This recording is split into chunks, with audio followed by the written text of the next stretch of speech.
नमस्कार, प्रभा साक्षी news network पर आप सभी का स्वागत है। इस वक्त हमारी जो चुनाव यात्रा है वो मध्य प्रदेश की राजधानी भोपाल में है और हम तमाम दलों के नेताओं से प्रतिक्रियाएं ले रहे हैं। जो इन दलों के यूथ विंग हैं, छात्र संगठन है, उनसे भी प्रतिक्रियाएं ले रहे हैं। इसी क्रम में मेरे साथ हैं आशुतोष चौकसी जी, जो कि मध्य प्रदेश NSUI के अध्यक्ष हैं।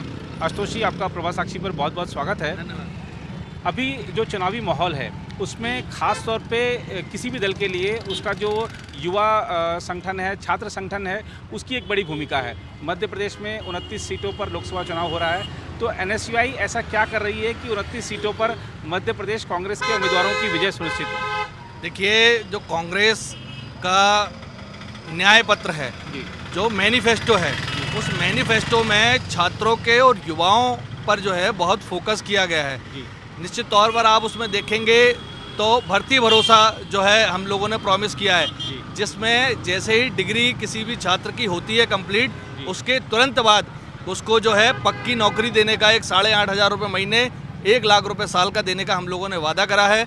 साथ ही साथ हमने जो कि गरीब घर के छात्र होते हैं, प्रतिभाशाली छात्र होते हैं और वो एजुकेशन लोन लेके पढ़ाई करते हैं, तो कहीं ना कहीं अभी 12 मार्च तक का जितने भी युवाओं ने मध्य प्रदेश और देश में लोन लिया होगा, उस पर जो ब्याज होगा उसको कंप्लीट कांग्रेस पार्टी की गारंटी में जो है उसको माफ़ करने का हम लोग काम करेंगे। उसके साथ ही साथ पूरे देश में जिस प्रकार से आज पेपर लीक हो रहा है, जिस प्रकार से आप देखेंगे कि मध्य प्रदेश भर्तियों के घोटालों का घर कहा जाता है, माना जाता है, चाहे आप व्यापम घोटाला ले लें, चाहे आप जो है पटवारी घोटाला ले लें, चाहे आप वन आरक्षक भर्ती घोटाला ले लें, नर्सिंग घोटाला ले लें, तो घोटालों का प्रदेश है। तो उसको लेकर जो है कांग्रेस ने प्रॉमिस करा है कि हम लोग जो पेपर लीक पे एक सख्त कानून बनाने का काम करेंगे और उस कानून के द्वारा उसमें जो आरोपी होगा उसको मौत की सज़ा से भी कड़ी सज़ा जो है हम लोग देने का काम करेंगे। और प्रतिभाशाली जो छात्र हैं उनको निश्चित तौर पर पारदर्शिता के साथ जो है उनकी परीक्षाएँ कराएंगे और उनकी जो है भर्ती की प्रक्रिया पूरी करने का काम करेंगे। अग्निपथ एक जो है बड़ी योजना है जिससे पूरे देश के करोड़ों करोड़ युवा प्रभावित हैं। उस अग्निपथ योजना को जो है हम तत्काल प्रभाव से, कांग्रेस की इंडिया गठबंधन की सरकार बनती है तो उसको बंद करने का काम करेंगे। पुरानी भर्ती प्रक्रिया जो है उसको लागू करने का काम करेंगे। तो ये जो ऐसी बड़ी चीज़ें हैं, बड़ी गारंटीज हैं कांग्रेस की, इनको लेकर हम लोग जो है कांग्रेस का गारंटी कार्ड भरवा रहे हैं। उस गारंटी कार्ड को लेकर कॉलेजेस में, यूनिवर्सिटीज़ में, कोचिंग क्लासेस में जहाँ युवा मतदाता है जो कि स्वयं हो सकता है, जो कि कांग्रेस पार्टी के पक्ष में आ सकता है, उसको जाकर जो है हम अपने मैनिफेस्टो के बारे में, इन गारंटियों के बारे में बता रहे हैं। और निश्चित तौर पर जो रिस्पांस उन युवाओं का इन गारंटियों के लिए मिल रहा है, काबिल तारीफ़ है। और मैं आपको ये भरोसे के साथ बोल सकता हूँ कि भारतीय जनता पार्टी का इस बार जो है साउथ में तो जो है दक्षिण में सुपड़ा साफ और जो है उत्तर में सीधा हाफ। मध्य प्रदेश में अभी 6 सीटों पर चुनाव हो सके हैं।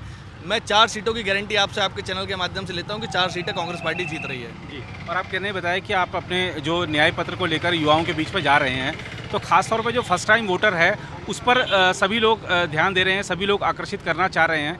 आप जब जा रहे हैं तो वो युवा किन समस्याओं को आपको बता रहे हैं कि हाँ भैया, हम ये समस्या तो हम भी फेस कर रहे हैं? देखिए, निश्चित तौर पर जो लोन वाली एक समस्या है, बच्चा लोन लेके पढ़ाई करता है लेकिन बेरोजगारी का स्तर इस प्रकार है पूरे देश और प्रदेश में कि उसको डिग्री करने के बाद नौकरी नहीं मिलती है, लेकिन उसके लोन चुकाने का मीटर जो है तत्काल प्रभाव से चालू हो जाता है, उस पर ब्याज लगना चालू हो जाता है। जब हम इस बात को लेके जाते हैं कि आपका जो लोन है वो कांग्रेस पार्टी की और इंडिया गठबंधन की सरकार अगर बनती है तो माफ़ करने का काम करेंगे, तो निश्चित तौर पर वो जो युवा है वो हमारे साथ तुरंत के तुरंत जुड़ जाता है। हमारी एक मिस कॉल स्कीम भी चल रही है जिसके माध्यम से हम लोग जो है उसको हमारे मैनिफेस्टो में जोड़ने का काम करते हैं, हमारी इस मुहिम से जोड़ने में का काम करते हैं।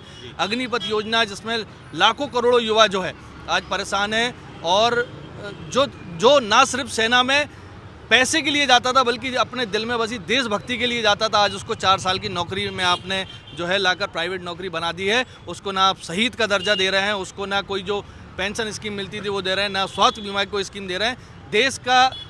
देश की सुरक्षा करने का जज्बा जिस व्यक्ति के दिल में था, जिस युवा के दिल में था, उस जज्बे को आपने मारने का काम करा है। तो निश्चित तौर पर इन चीज़ों से जो है युवा हमसे जुड़ने का काम कर रहा है। जी, आपने तमाम बातें बताई और उसके आधार पे आपने एक तस्वीर प्रस्तुत की कि जो मोदी सरकार है बेरोजगारी को दूर करने के लिए काम नहीं कर रही है, लेकिन प्रधानमंत्री कह रहे हैं कि हम तो स्वरोजगार को बढ़ावा दे रहे हैं। हमने स्टार्टअप इंडिया एक ऐसी मुहिम चलाई है जिसके चलते आज का युवा खुद अपने पैरों पर खड़ा है। तो इस पर आपका क्या? मैं तो आपके चैनल के माध्यम से पूछना चाहता हूं मोदी जी से कि स्टार्टअप इंडिया कि जो स्कीम उन्होंने चलाई थी कहाँ है। आज आप भोपाल में ही जाके किसी दफ्तर में पता कर सकते हैं कि या किसी भी घूमते फिरते युवा से पता कर सकते हैं क्या स्टार्टअप के लिए उसको कभी लोन मिलता है। अगर किसी को लोन मिलता भी है तो उसको कम से कम 2 साल चक्कर काटने पड़ते हैं, उसके बाद 100 में से 2 लोगों को लोन मिलने का काम होता है। कांग्रेस पार्टी ने अपने मैनिफेस्टो में इसके लिए भी एक बजट रखा है। 5,000 करोड़ रुपए की जो है हमने इसमें स्कीम रखी है। 5,000 करोड़ रुपए का जो है स्टार्टअप्स के लिए सिर्फ कांग्रेस पार्टी ने गारंटी की है, वादा किया है, और इसको जिले स्तर पर हम लोग जो है क्रियान्वित करने का काम करेंगे। जिला स्तर पे जो लोग स्टार्टअप अपना स्टार्ट करना चाहते हैं उनको उठा के केंद्रीय बजट के माध्यम से उनको जो है स्टार्टअप में लगाने का काम करेंगे। मोदी जी का जो स्टार्टअप इंडिया का सपना था वो ढकोसला था, बहाना था, और जो कि सिर्फ पेपरों पे है, ज़मीनी स्तर पर कुछ भी नहीं। एक सवाल और, क्योंकि आप एनएसयूआई के प्रदेश अध्यक्ष हैं, खासतौर पे मध्य प्रदेश को लेकर बीजेपी के दावे होते हैं महिला सुरक्षा को लेकर, चाहे लाडली बहन योजना हो, कन्या योजना का, तमाम तरह की योजनाएं चल रही हैं महिलाओं के लिए। तो कॉलेज कैंपसों में जो बच्चियों की सुरक्षा के मामले में मध्य प्रदेश कितना सुरक्षित है? देखिए, मैं आपको आज एक ऐसा डाटा बताऊंगा जिसके बारे में ना आपने अभी पढ़ा होगा, ना आपने किसी चैनल पे देखा होगा, ना किसी अखबार में पढ़ा होगा, लेकिन जब आप इसको एनसीआरबी के डाटों में चेक करने जाएंगे तो आपको पता चलेगा देश में ह्यूमन ट्रैफिकिंग जो होती है, महिलाओं को बेचने का काम, उसमें मध्य प्रदेश जो है वो नंबर 1 पर है। उसमें हमारे कॉलेज में, हमारे विश्वविद्यालयों में, हमारी कोचिंगों में पढ़ने वाली हमारी छोटी बहनें जिनको ले जाकर और दूसरी जगह बेचा जाता है, और इसको रोकने में जो है मध्य प्रदेश सरकार विफल है। और ह्यूमन ट्रैफिकिंग इतना बड़ा मामला है इस प्रदेश में, लेकिन आज तक इस पर कोई जो है आवाज़ सरकार उठाने वाली नहीं है। इस खबर को दबाने के लिए जो है इसको दबा दिया जाता है, कहीं उठाया भी नहीं जाता।